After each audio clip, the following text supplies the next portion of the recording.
Looking at my guys, playing a game, that got me fired up, and just watching in the dugout, my mindset was always, I'm the part of the team, so that was the mindset I had.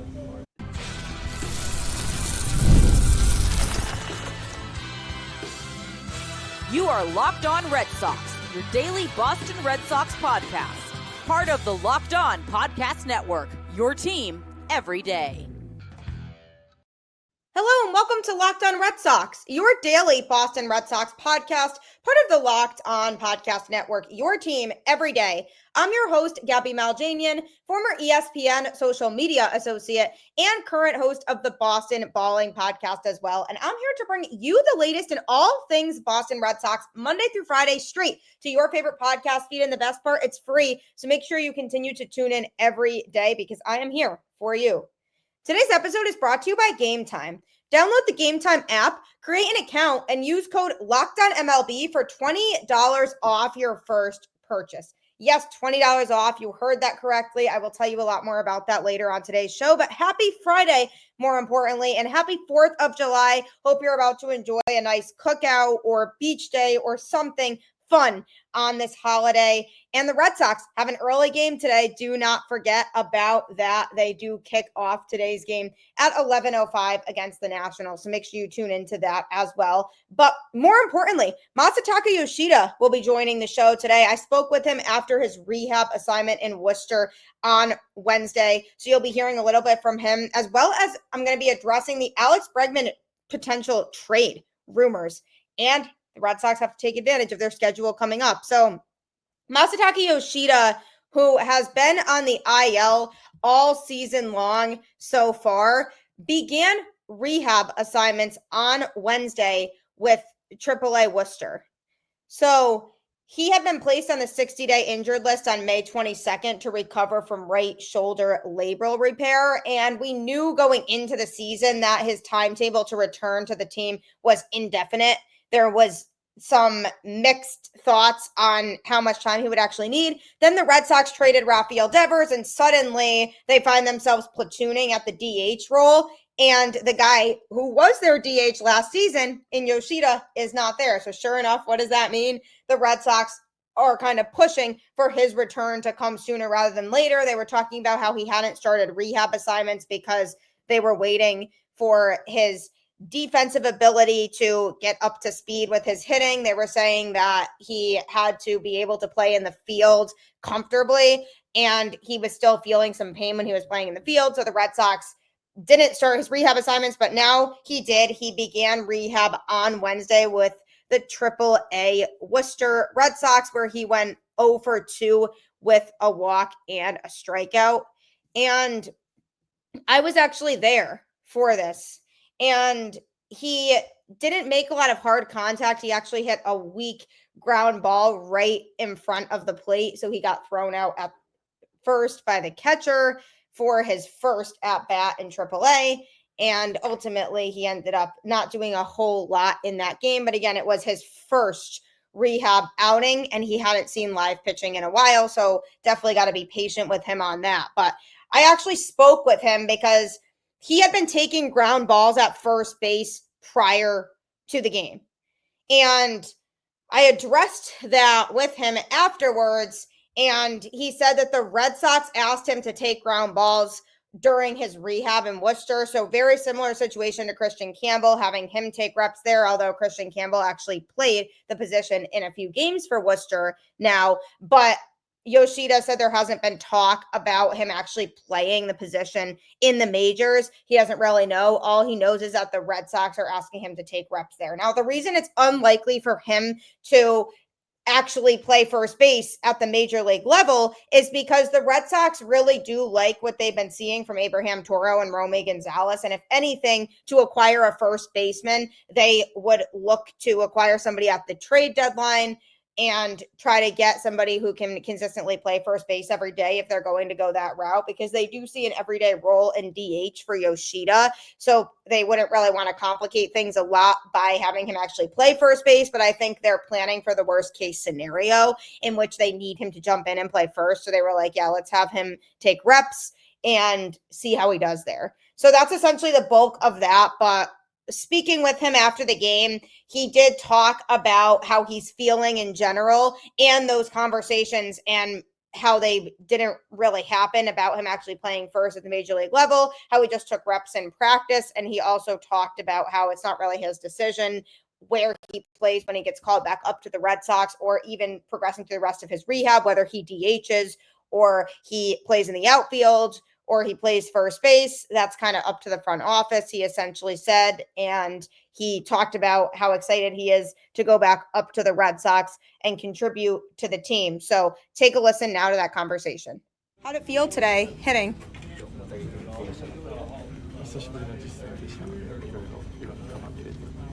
Yeah, it's been a while since I faced a live pitcher, but I was able to see a lot of pitches, so overall it was good. Yeah, I was able to get through this game without any issues, so good.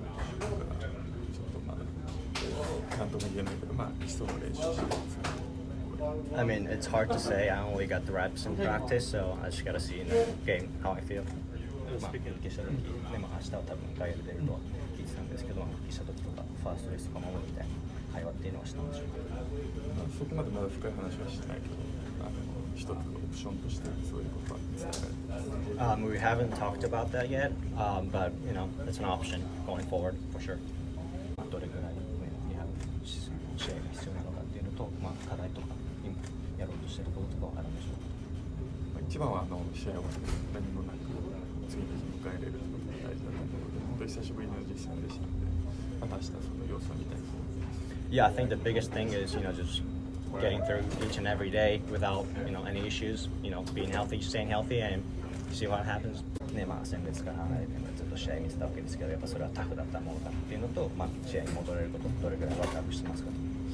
ベンチにいる時に自分も試合にイメージはしながら見てたし、本当にみんなが必死に戦っている姿を見て、自分も早く戻れるように努力できた一つだった。Yeah, just looking at my guys, you know, playing a game, you know, that got me fired up, you know, and just watching in the dugout, you know, my mindset was always, you know, I'm the part of the team, so that was the mindset I had.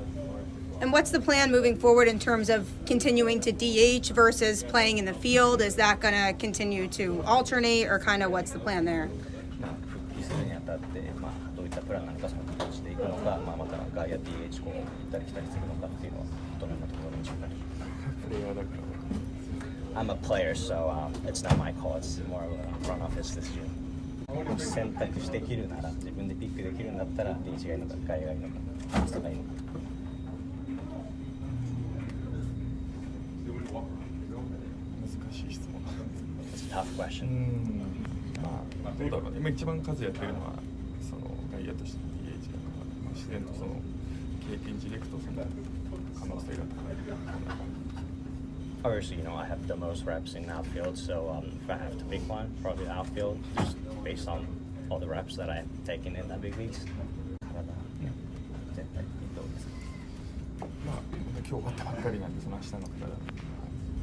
Yeah, we just finished the game, so it's hard to tell, but see how I feel tomorrow.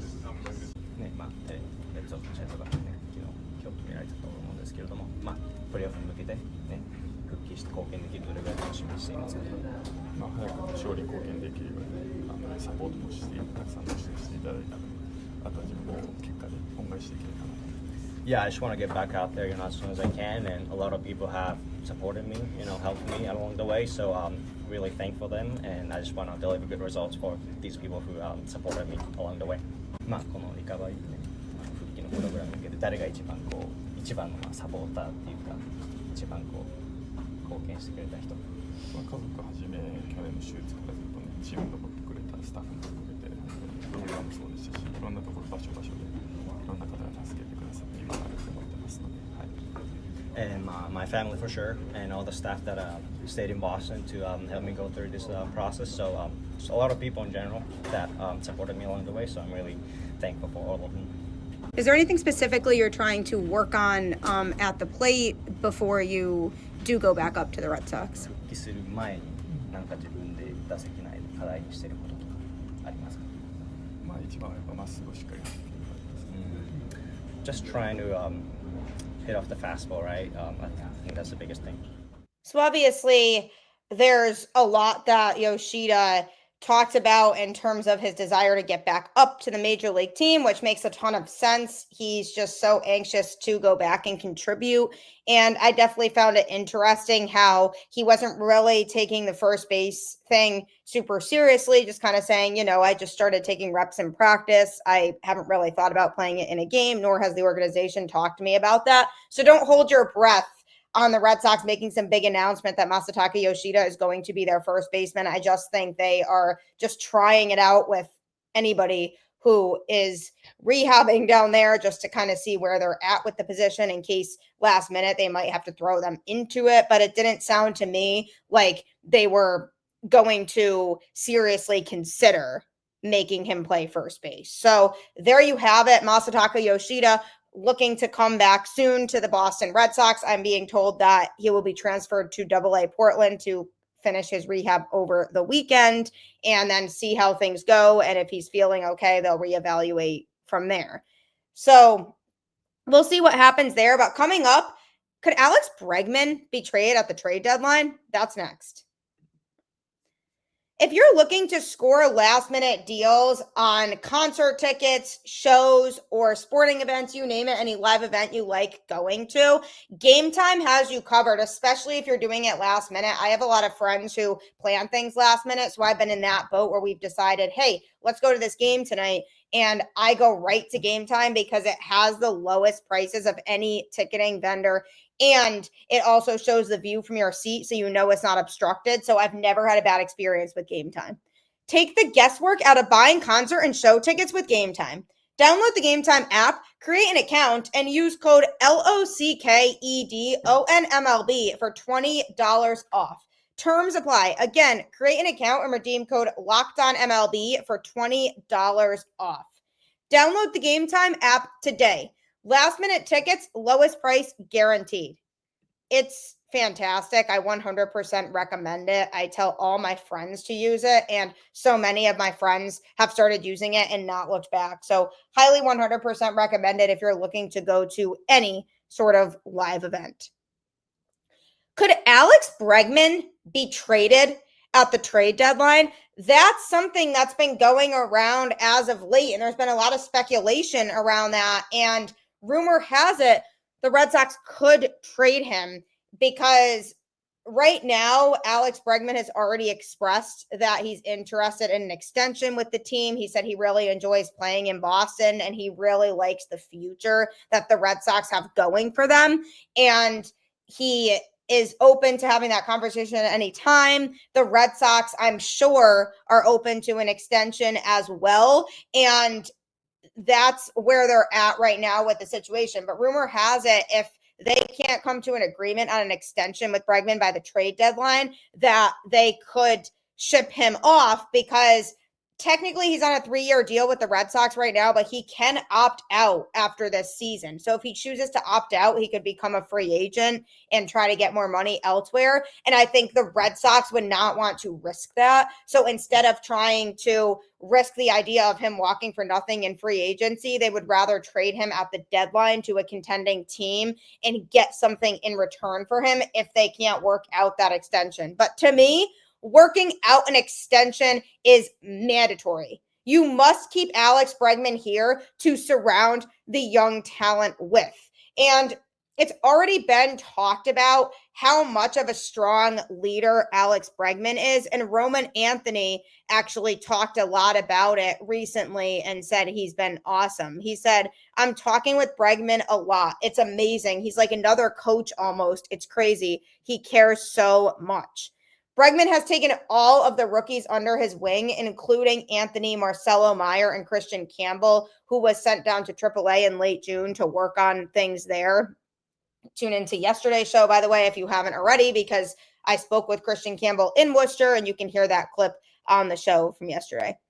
He's such a winner, and he studies so much, and not just himself. He's looking at everybody and trying to find ways to help everybody and give feedback to everybody every single day.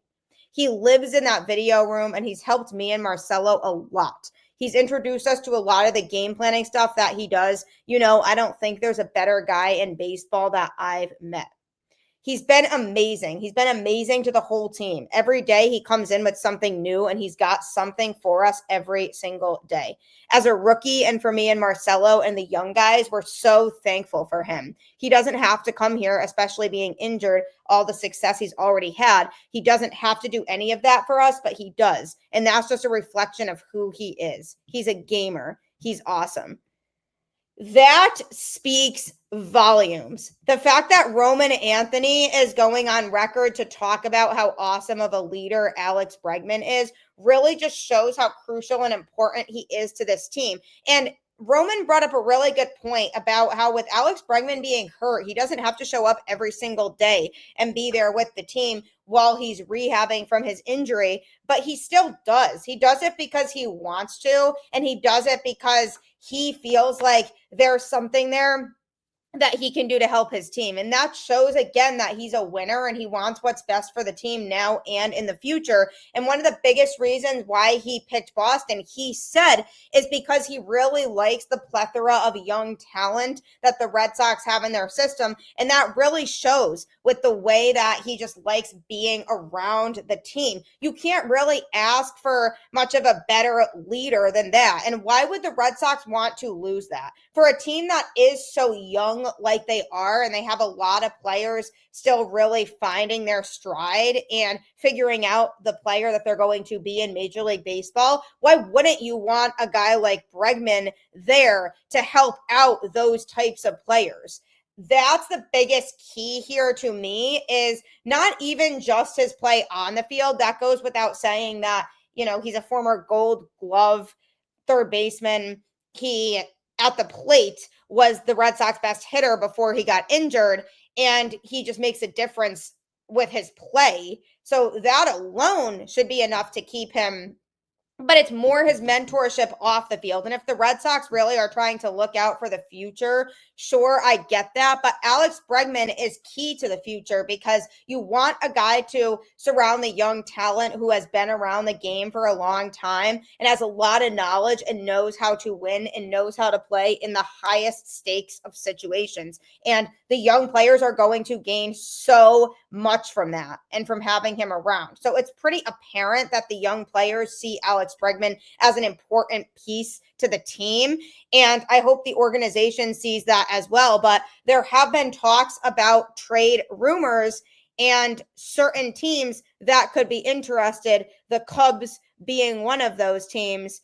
And if Bregman were traded, there's a mock trade going around that's saying the Cubs would receive Alex Bregman and the Red Sox would receive DH Justin Turner and outfielder Owen Casey, the Cubs' number one prospect. But the Cubs only have one season with Kyle Tucker. They are going to try and keep him around, but there's no telling what can happen if he hits free agency. So with that in mind, the Cubs may see this as an all-in year. So they might try to keep him around too.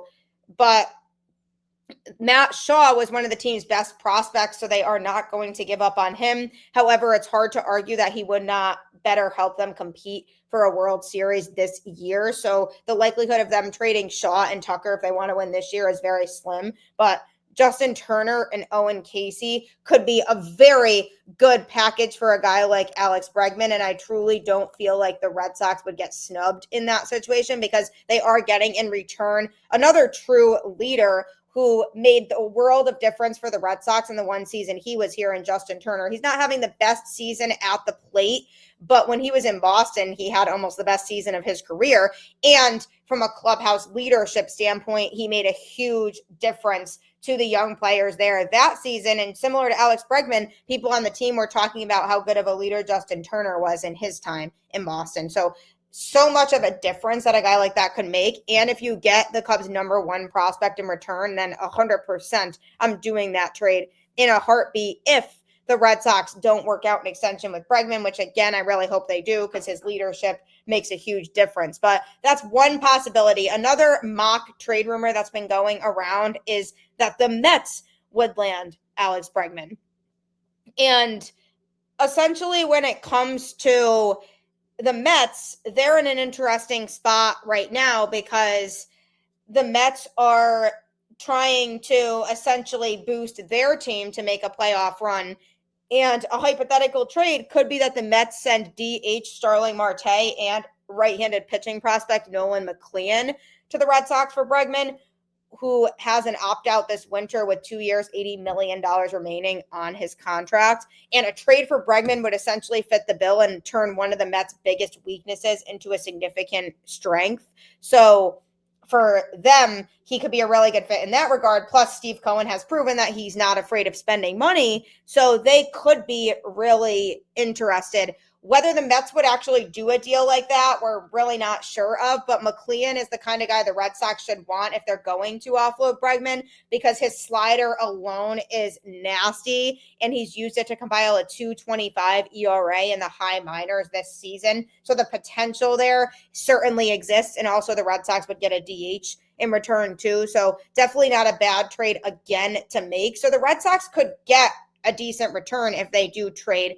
Bregman. But the Phillies are another team who could try to put a package together for him as well. The two-time World Series champion Alex Bregman was fielding offers from other teams around the league when he was deciding whether or not he wanted to leave the Astros. And the Phillies were one of the teams that was mentioned as a potential suitor. So obviously they were interested, but they ended up pulling out of the race pretty early on, in large part because they didn't have the money to spend on him at the time for what he was looking for. Trade negotiations were held involving their third baseman, Alec Boehm, and right fielder, Nick Castellanos, but nothing ended up coming to fruition. So then Bregman ended up signing a unique contract with the Red Sox. And there are a lot of hurdles to jump through here when it comes to figuring out his value based on the contract and the fact that he could just be a rental for a team looking to make a postseason push this year. But a deal between the Phillies and Red Sox could look like potentially him going to the city of brotherly love in exchange for pitcher Taijuan Walker, Alec Boehm, and pitcher Mick Abel. That could be a tough sell for the Phillies because that's a pretty big haul going back to the Red Sox, especially moving on from such a young starting pitcher in Abel, who has shown some positive signs this year in his MLB debut, especially when they take into consideration that they might only have Bregman until the end of this season to make a World Series push. But it could also be a way to shed some long-term money owed to Walker, giving Philly a chance to reallocate their cash more effectively, like retaining Bregman on a long-term deal or addressing other needs that may pop up on the roster, with both DH Kyle Schwarber and catcher JT Realmuto both set to hit free agency after the year. So obviously there are trades that could be made and the Red Sox could get deals done, but to me, extending Alex Bregman is a must. He makes too much of a difference for this team. So hopefully the Red Sox listen and they do that. But if you're going to make a trade, make sure you get a really good return, like one of the trades that I mentioned. Coming up, the Red Sox have a pretty light schedule coming up soon. It's very crucial that they take advantage of that. Don't forget that you can tune in to Locked On Red Sox on YouTube or any other podcast platform, as I am here Monday through Friday talking the latest in all things Boston Red Sox. And if you want to hear more baseball, check out Locked On MLB Game Night on YouTube or any other podcast platform, as well, as it's a show that goes over every game that took place that day. So you don't have to constantly check scores on your ESPN app. You can just stay in the loop through MLB Game Night, where our Locked On experts will give you a rundown on everything that took place from that day. So make sure that you make Locked On Red Sox your first listen of every day. But if you are looking for a second listen, Locked On MLB Game Night is 100% the next destination for you. So make sure you check out both those shows.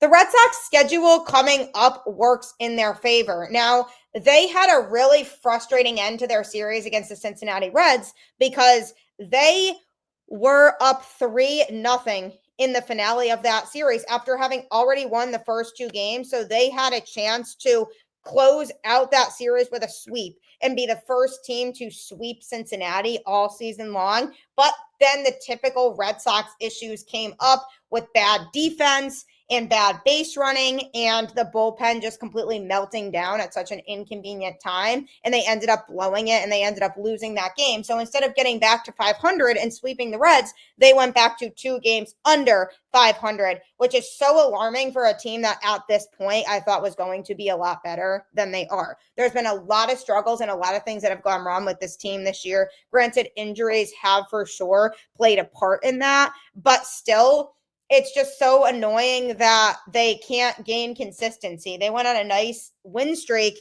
a couple weeks ago, but then that fell off and then they lost a bunch of games after that. And so they can't get on a really hot streak and they can't maintain a level of consistency. And that's why, as we approach the trade deadline, it's going to be a tough decision for Craig Breslow and company, because Breslow already said when they traded Rafael Devers that the Red Sox plan is to be buyers this summer and that they plan to add to the 2025 team and make it better. But how can they justify adding to this team when this team is just hovering around 500 and can't seem to truly turn things around?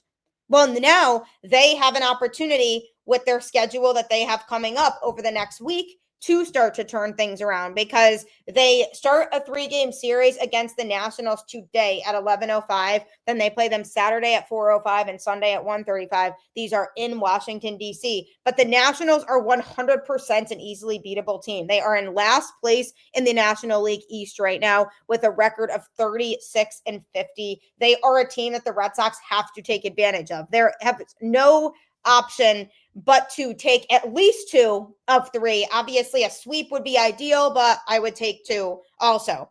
And then after that 3-game series is over, the Red Sox head back home to face the Colorado Rockies. So really short road trip for them, just 1 series, and they head back home where they host the Rockies on Monday at 7:10, Tuesday at 7:10, and Wednesday at 7:10. So same time for all 3 games.